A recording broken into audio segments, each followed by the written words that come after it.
Now we are nearing the end of phase one in the ceasefire deal between Israel and Hamas. In what's believed to be the final exchange of this phase, Hamas handed over the bodies of 4 hostages, while Israel released hundreds of Palestinian prisoners. Now, phase one expires this Saturday, and what's next still remains uncertain this morning. A pause in fighting could be extended while second phase negotiations are underway, and this step does include agreeing on a permanent ceasefire as well as Israeli forces withdrawing from Gaza. Dozens of hostages remain in Gaza this morning, including Israeli-American Edan Alexander. The 21-year-old IDF soldier born and raised in New Jersey has been in captivity for more than 500 days at this point. Edan's father, Adi Alexander, joins me now. Adi, thank you so much for taking the time this morning. Thank you. It is believed that your son is the last living American hostage awaiting return from Hamas captivity. What's the latest that you have heard or received on his condition this morning? Yeah, that's correct. The latest that we have, it's a Hamas video that was released on the Thanksgiving's weekend. Since then, we have no additional information. We have another sites of Edan by other released hostages, but it all was prior to this video. Oh, at this point, you know, you do the math. He's now spent 2 birthdays in Hamas captivity, right? I mean, how are you and your family holding up this morning in this continued waiting period?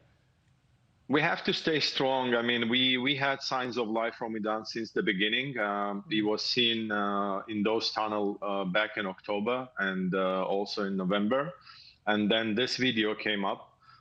So we stayed hopeful. He asked from us to remain strong and hoping that this nightmare will be over soon. So we have to stay strong for him. Yeah, praying that that is the case. And I know U.S. Special Envoy to the Middle East, Steve Witkoff, I mean, just mentioned your son by name here within the last few days, saying that he's front and center. We're going to be successful in getting Edan home.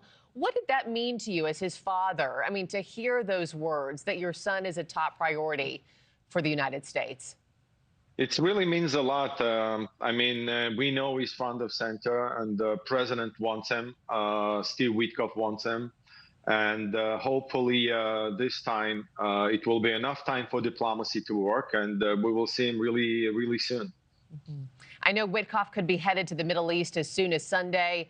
If there's progress on the next steps for Israel and Hamas, you know, that's yet to be seen. But do you think just our presence at the negotiating table could make the difference? And what would your plea be to these leaders who are at the bargaining table? First of all, we're grateful that U.S. government took ownership on this matter, as they should. And right now, the urgency is really to reshuffle the deck. We in the no man land, literally.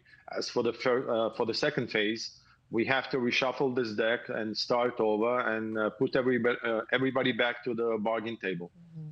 And before I let you go, Adi, can you just tell us a little bit more about your son? You know, we're playing these photos of him over and over. I see him beside, you know, right behind your left shoulder there on the mantle.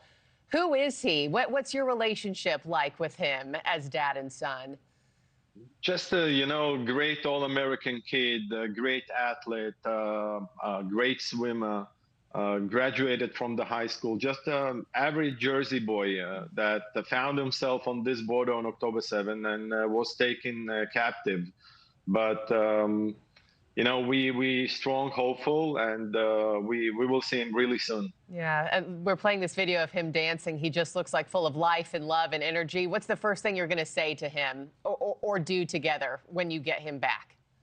Just a huge bear hug, you know, so many questions to ask about this specific day on October 7, and but hopefully will say back to us it wasn't so bad. Well, Adi Alexander, I can't thank you enough for your time and sending you and your family love and prayers this morning. Thank you, sir.